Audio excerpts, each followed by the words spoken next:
Hey guys, welcome back on the channel. So this is sort of a follow-up video about the safest pools to yield farm on. So for this example, I'll be using a Bitcoin liquidity pool paired with a stable, but you can do this with every major asset that you are willing to hold on the long run. So one thing you could do to differentiate the type of strategy you're going to apply, the type of ranges that you are going to apply, is just ask yourself, what are you looking for when depositing into this pool? Are you looking to have an asset that grows and appreciates in price over time, or do you just want to farm the position and get the most amount of fees while still betting on something reliable? Because let's face it, even Bitcoin can drop 10% overnight, but it's unlikely that it will go under 50k overnight. I mean, right now we're looking at what's happening in the world, and even with the ongoing US-Iran war, Bitcoin has been holding very steadily at around the 70k price, right? And in my book, that's really bullish. So if you want to have exposure to cash flow and make your money work, you gotta go with tighter ranges. So let's say I would put liquidity to work in between 70k and 80k, although we're very close on the upside. Bitcoin has been rallying. We might see some profits being taken from here on, who knows, but if you want cash flow, you gotta go with tighter ranges. So that would mean, for example, I'll use PancakeSwap as an example. That would mean if I would set a minimum of 65k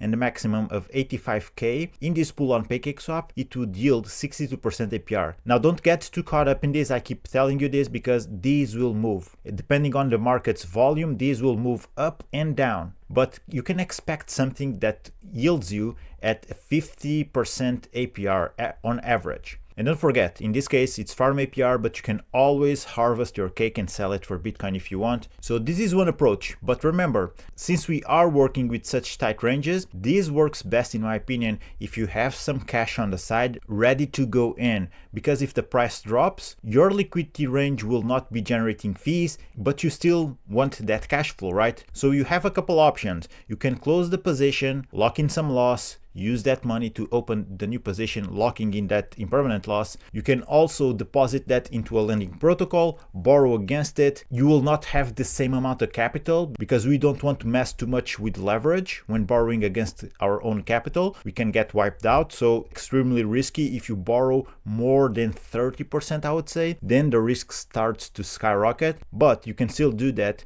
if you don't want to invest more capital or if you don't have capital on the side ready to go.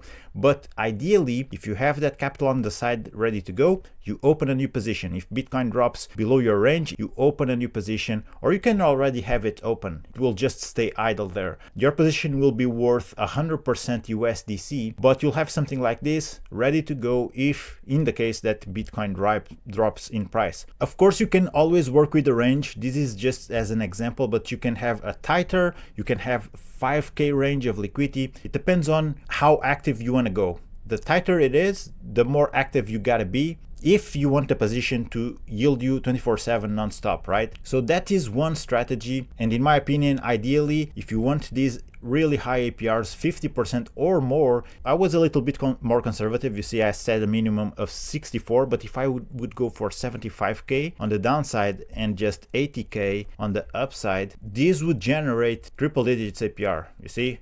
It's not hard. The biggest con is that if you don't have liquidity on the side ready to go with this type of strategy, price keeps going down. The amount of liquidity that you will have working for you will still decrease because you are constantly borrowing against your own collateral and you'll get exposed to leverage. But if you want something reliable that generates you cash flow, I think this is a really good option. So this is one example, right? The other example is what I've been showing you on my channel for a number of months, which is having a wider liquidity range. So you could have something like this, on the downside 60k, on the upside 110k or more. You can set it to be all-time high, and in this case you'll have a much lower APR, double digits APR, sometimes single digits APR. Again, this will depend on the volume, what's happening in the markets, how active are people trading the token.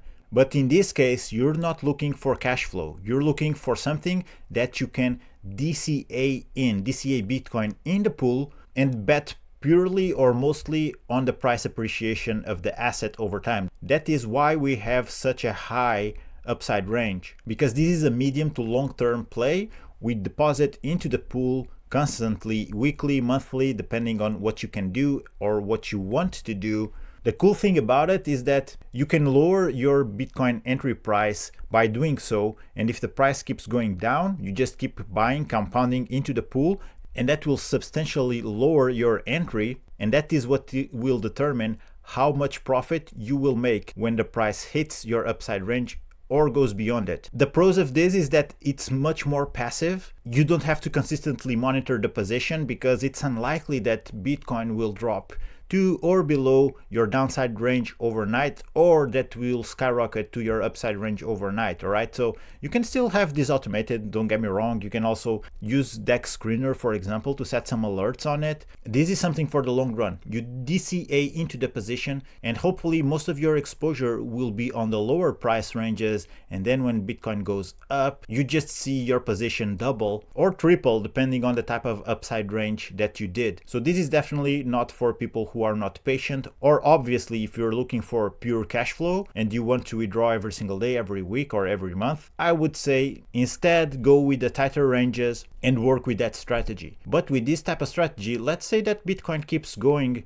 sideways, anything in between 60k and 80k, and that would happen for the remaining of the year. So right now we have been on that trend for the past 70 days. But if you go to November to December, that would be 300 days moving in that price range. It can definitely happen, and the longer it does happen, the more you will compound into the position, the more your Bitcoin entry will lower. That means that at some point, even if Bitcoin just goes up to 80k, it doesn't really matter if you got in at 110k, you will still be at a profit because your average entry lowered so much. So at some point, potentially, if you do need to finance yourself for whatever reason, can remove some of that liquidity, 5% or 10%. As long as you are withdrawing above your entry price, you are essentially doing a successful trade. And actually, you could also use your pool to do just that, to trade. You'll have a given range. You can consider that range as a sandbox. And so, for example, let's say we started yield farming with this range, upside 125k and downside 60k. We've been buying every month, but only recently Bitcoin reached under 80k, so our entry is still above the current price. So in that case, you need to be more patient, of course. You just stick with the strategy, keep compounding, because your entry eventually will get lower. But the tides will turn at the moment where your range is below the current market price. At that point in time, if you wish to withdraw liquidity from the pool, withdraw a small percentage, that's going to be your first profit, and whatever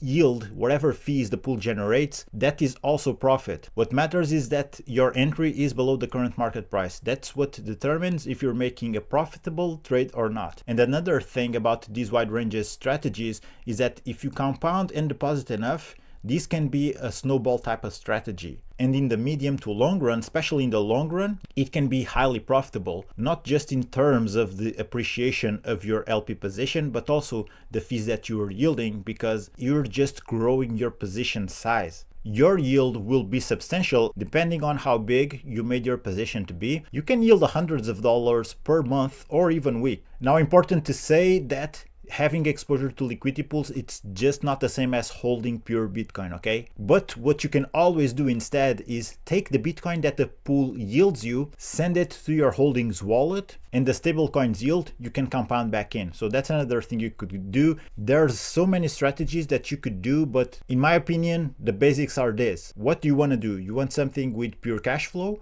or you want to grow your position into something that can appreciate 2 times, 3 times or more over time. So apply that to the type of person you are, what you're willing to do, and of course to whatever tokens, whatever asset you are willing to hold long term, obviously. And that's about it, guys. If you have any questions, let me know in the comments. I'm going to wrap this one up. Thank you for watching. Take care. Keep exploring crypto. I'll see you in the next one.